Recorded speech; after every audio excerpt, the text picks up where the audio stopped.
Hey guys, so welcome back. Welcome back to Nerd of Things, and we are going to do a Marvel Powers United VR review. That's not very catchy. They need a better name like Marvel Heroes VR or Ultimate Alliance VR.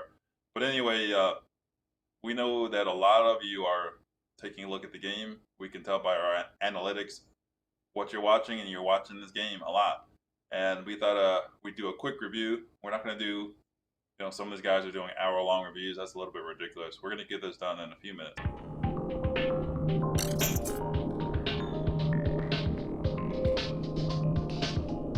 Little things. The Nerd Uprising.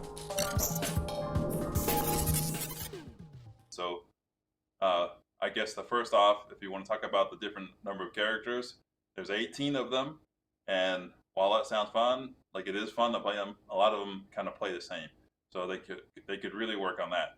As far as graphics, I'd say that this game has probably the best VR graphics that I've ever seen. I'd give it a 10. If you wanted to talk about sound, the music is awesome. I mean, they really spent a lot of money on this. Now, the negative part about this game is the gameplay. Uh, the gameplay, we heard other reviewers saying that it gets repetitive, and we can say, yeah, it's kind of a rush, but it's kind of like a sugar rush. The game is kind of like you drink a soda, you get a sugar rush, and then you crash after that. It's not really something playing long, in long sitting times. After about an hour of it, in one sitting, it starts to get a little bit repetitive. After about 10 to 12 hours, it starts to get repetitive. So the gameplay is definitely an issue. The controls are great. Uh, it's very intuitive to use the touch buttons. Everybody has a really good, really good locomotion like they would in the comic. Like you could fly or dash or you could pounce like Black Panther or Wolverine would. Also, I get very motion sick with VR, and this is one of the first games that I have not gotten motion sick. Not really. I think sometimes for some reason Doctor Strange makes me motion sick when he teleports around and he's flying, but very little. Uh, so that being said, your thoughts? Uh, well, I agree that it's really repetitive, and um, what I've been really been what I've really been wanting is PvP mode, and that's what most games in VR need. Cause like you play a game and you do story, but it's not like actually fun if you're not playing with other people. Uh, I have thought of PvP and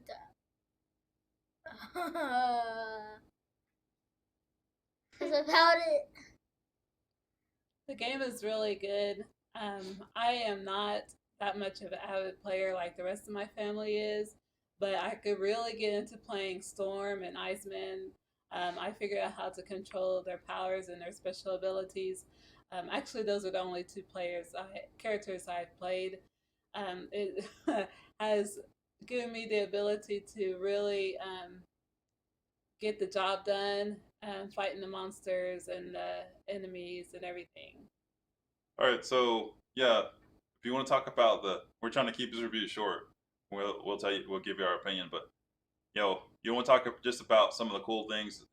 Being able when you look down, there's definitely scale. So when you're like the Hulk, you're like 15 foot tall. When you're Rocket Raccoon, you're like knee high. So when you're Rocket Raccoon looking up at the Hulk, it looks nuts. They got the sense of scale down. You're actually the height of the person that you are. Uh, as far as the powers, things like that, it's really cool when you look down. You just do your touch, and you can see your claws pop out as Wolverine. Uh, Black Bolt is kind of fun, but Black Bolt is the Inhuman that if he whispers, he destroys mountains. Which would kind of suck living in Adelan. He's the king of Adelan, and he starts talking in his sleep, and you're all dead. He destroys that whole side of the moon. But anyway, instead of triggering his power with the buttons, wouldn't you trigger it by talking? Wouldn't it make more sense to whisper or yell, things like that? Also, he's also melee in the comic. Like he can use his sound powers to enhance his strength up to the Incredible Hulk's level. And it's just like some of the characters, they made them either ranged or melee when really they do both. As far as other characters, man, I would really love to see like Luke Cage or characters like that. I would love to see Ghost Rider. Yeah, I would love to see Ghost Rider. And where was Iron Man?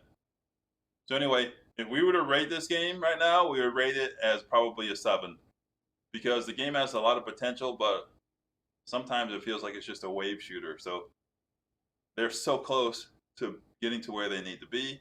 But I mean, for a $40 price, the only way that we would recommend this is if you're like a diehard Marvel fan. Like I was gonna buy it if they charged $100, I would have bought it. But it's probably worth $30.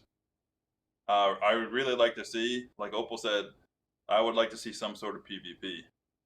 I would like to see some sort of progression, right? Like where's the leveling system? There's no, if you played Marvel Heroes or Ultimate Alliance, there's no leveling system, there's no gearing system, there's no skill system. And if you're gonna replay this, it's just because you want to, right? So anyway, do we think it's worth it? Yes, but only if you're a Marvel fan at this point, right? Anyway, thanks for joining us at Nerder Things. We really appreciate you guys getting signed up. We know you could be other places. We're going to continue to come at you with things that we find interesting, and we hope that you would find interesting. So anyway, please make sure you hit the like and subscribe button. We'll talk to you later. Bye. Bye. Oh, and also, if you want to know more about the game, take a look at the videos. We've done a ton of these videos already. All right? Bye. Bye.